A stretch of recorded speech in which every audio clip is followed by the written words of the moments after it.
বাংলা ও তামিলনাড়ুর ভোটের মুখে ফের জাতির উদ্দেশ্যে ভাষণ দেবেন প্রধানমন্ত্রী নরেন্দ্র মোদী। নোট বাতিল ও লকডাউন ধাঁচে আজ রাত 8:30টায় দেশবাসীকে বার্তা দেবেন মোদী। তবে ঠিক কী নিয়ে ভাষণ দেবেন প্রধানমন্ত্রী সেটি এখনো স্পষ্ট নয়।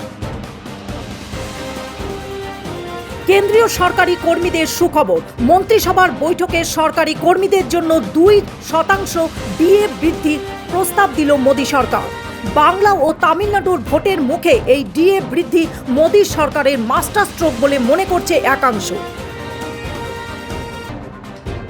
2/3 সমর্থন না মেলায় মহিলা সংরক্ষণ বিল পাশ হয়নি লোকসভায়। এই ঘটনায় বিরোধী শিবিরকে তোপ দাগলেন প্রধানমন্ত্রী নরেন্দ্র মোদী।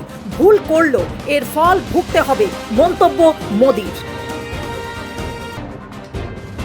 পর্যাপ্ত সমর্থন না মেলায় লোকসভায় পাশ হলো না নারী সংরক্ষণ বিল।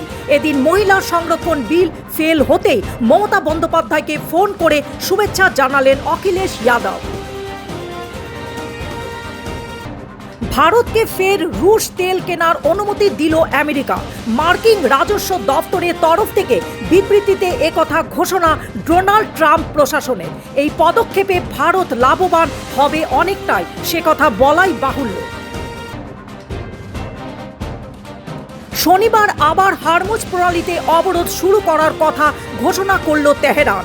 আমেরিকা ইরানের প্রতিশ্রুতি ভঙ্গ করায় হরমুজ প্রণালী আবারও অবরোধের সিদ্ধান্ত নিয়েছে তেহরান। আগামী বুধবারের মধ্যে দীর্ঘমেয়াদী শান্তি চুক্তি স্বাক্ষরিত না হলে ইরানের উপর ফের ভয়াবহ বিমান হামলা শুরু করার সরাসরি হুমকি দিল মার্কিন প্রেসিডেন্ট ডোনাল্ড ট্রাম্প। হোয়াইট হাউসের এই অনড় অবস্থানে তৈরি নতুন জল্পনা। এয়ার ইন্ডিয়া সরকারি পাইলটের ব্যাগ থেকে উদ্ধার গাঁজা। আমেরিকার সান ফ্রান্সিসকোয়ে বিমানবন্দরের রুটিন তল্লাশির সময় পাইলটের ব্যাগ থেকে বাজেয়াপ্ত করা হয়েছে গাঁজা। আমেরিকা থেকে বহিষ্কার করে ভারতে ফেরত পাঠানো হয়েছে ওই পাইলটকে। প্রাক্তন প্রধানমন্ত্রী শেখ হাসিনাকে ফেরানোর দাবি তুলে ভারতের উপর চাপ বাড়াতে শুরু করেছে তারেক রহমানের নেতৃত্বাধীন বিএনপি সরকার। তবে এই স্পর্শকাতর ইস্যুতে কোনো রকমের তাড়াহুড়া করতে নারাজ মোদী সরকার। দীর্ঘদিন ধরে মানসিক নির্যাতন করছেন কোচ লিভাল সিং। অবশেষে তার বিরুদ্ধে কড়া পদক্ষেপ নিলেন ভারতের তারকা প্যারা অ্যাথলেটিক সুমিত আন্তিল।